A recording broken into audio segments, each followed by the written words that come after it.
Well, shalom, shalom. I'm Barbara, and I'm always short and sweet. What is New Year's, and why has it been celebrated for 4,000 years? Did you know that Saturn is the pagan god of time, old father time? I'm sure you've heard of him. And the child victim is baby New Year. Early New Year's celebration started 4,000 years ago at Babylon at the time of Nimrod. And it was changed from the spring of the year to January 1st by Julius Caesar when he changed the calendar. So who is Saturn? Saturn was the pagan god to the Romans. He was Kronos to the Greeks. To the Egyptians, he was Kronos or Osiris. Babylonians named him Ninus. Assyrians called him Baal. Phoenicians called him Baal. And so the person from whom these various legends extends is none other than Nimrod, that mighty hunter. And anything to do with Nimrod is idolatry, ancient idolatry. So I'll leave a link below about Nimrod, the sun god. So the Greek Kronos and Roman Saturn were the same god. So as god of the harvest, he always had a sickle. And as Kronos, he had the symbol of the time. And we've often seen him with pictures of holding babies. And also this started usually at the time of Saturnalia. And you can look for the link below about that. But it ended up New Year's Day after Saturnalia. Saturn Day, New Year's Day, January 1. So Saturn is the god of time. And the false priest at that time made the people think that they had to sacrifice their children to make the god of time happy.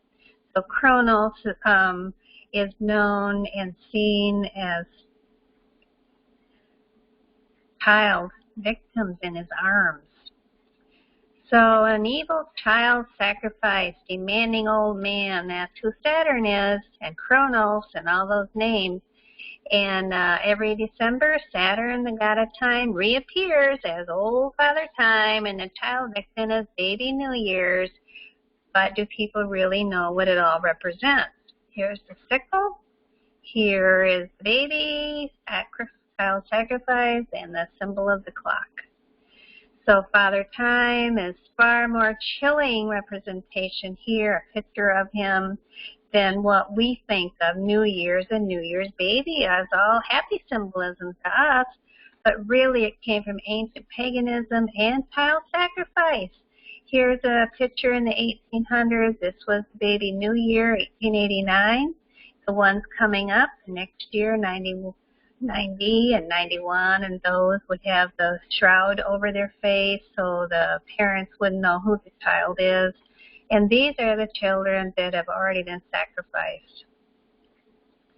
So another way we might look at Saturn is he's also known as the Grim Reaper. We don't think about that. We only think about that at Halloween time.